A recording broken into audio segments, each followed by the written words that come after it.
नमस्कार दोस्तों, आज के इस वीडियो में हम आपके लिए बचवारिस की व्रत कथा लेकर आए हैं। किसी गांव में एक सेठ और सेठानी रहते थे। सेठ जी के पास खूब धन दौलत थी। सेठ जी बहुत धार्मिक परिवर्ती के व्यक्ति थे। उनके एक बेटा और बहू भी थे। सेठ जी की पत्नी बहुत धार्मिक परिवर्ती की थी। वह बचवारिस का व्रत करती थी। सेठ जी के गांव में बहुत समय से बरसात नहीं हुई थी। गांव में सूखा पड़ने लगा। गांव के पास पीने का पानी तक नहीं था। तब सेठ जी ने गांव वासियों के लिए पीने के पानी के लिए कुआं खुदवाया, लेकिन उसमें पानी नहीं आया। सेठ जी ने उस कुएं को और गहरा खुदवाया, तब भी उस कुएं में पानी नहीं आया। ऐसे ही कई बार खुदवाने पर भी जब कुएं में पानी नहीं आया तो सेठ जी चिंतित हो गए।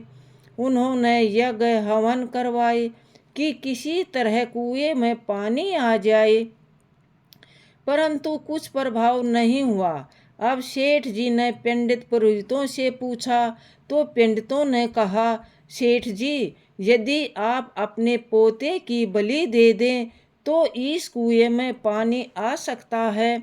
यह सुनकर सेठ जी चिंतित हो गए कि वह कैसे अपने पोते की बलि दे। अपने बेटे बहू से क्या कहे। गांव के सूखे को देखते हुए सेठ जी बहुत चिंतित थे। इसी बीच राखी का त्योहार आया। सेठ जी की बहू राखी का त्योहार मनाने के लिए अपने पीहर जाने लगी तो सेठ जी ने पोते को अपने पास रख लिया और उन्होंने सोचा कि बहू के पीछे से पोते की बलि दे दूंगा। उन्होंने कुएं पर हवन पूजन करवाया। घर लौटने पर सेठ जी ने अपने पोते को कुएं में धकेल दिया। धीरे धीरे पंडितों की कही बात सच होने लगी और कुएं में पानी आने लगा। देखते ही देखते कुआं पानी से पूरा भर गया और सेठ जी का पोता उसमें डूब गया। सेठ जी को पोते के डूबने का बहुत दुख हुआ, लेकिन एक संतुष्टि थी कि गांव के लोगों को पानी मिल जाएगा। सेठ जी को दूसरी चिंता सताने लगी कि बहू तो आएगी, उसे क्या कहूँगा। जब उन्होंने राखी के कई दिनों बाद तक बहू को नहीं बुलाया, उधर बहू सोचने लगी कि कई दिन हो गए, कोई मुझे लेने क्यों नहीं आया। मैं खुद ही ससुराल चली जाती हूँ। वह खुद अपने ससुराल के लिए निकल पड़ी।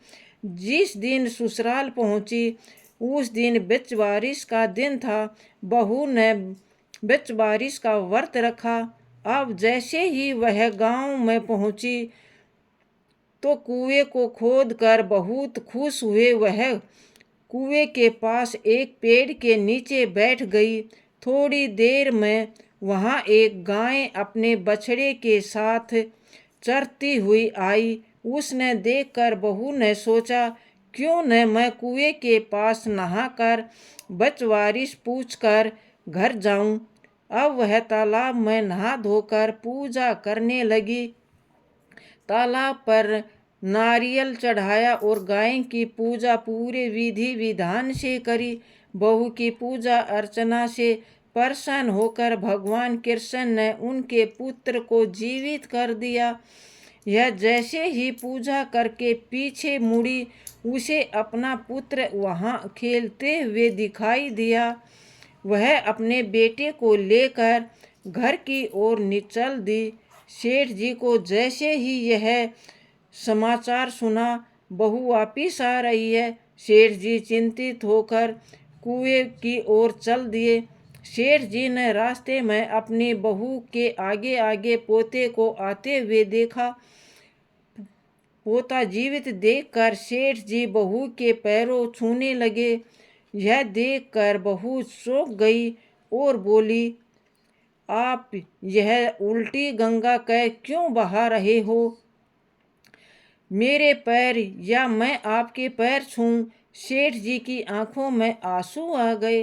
उन्होंने अपनी बहू को अपने पोते की बली वाली सारी बात बता दी। आगे बोली, बहू, तेरे व्रत के प्रभाव से ये प्रताप हुआ है। तेरी महानता से आज मेरा पोता वापिस आ गया है, इसलिए मैं तेरे पैर छू रहा हूँ। तुम धन्य हो।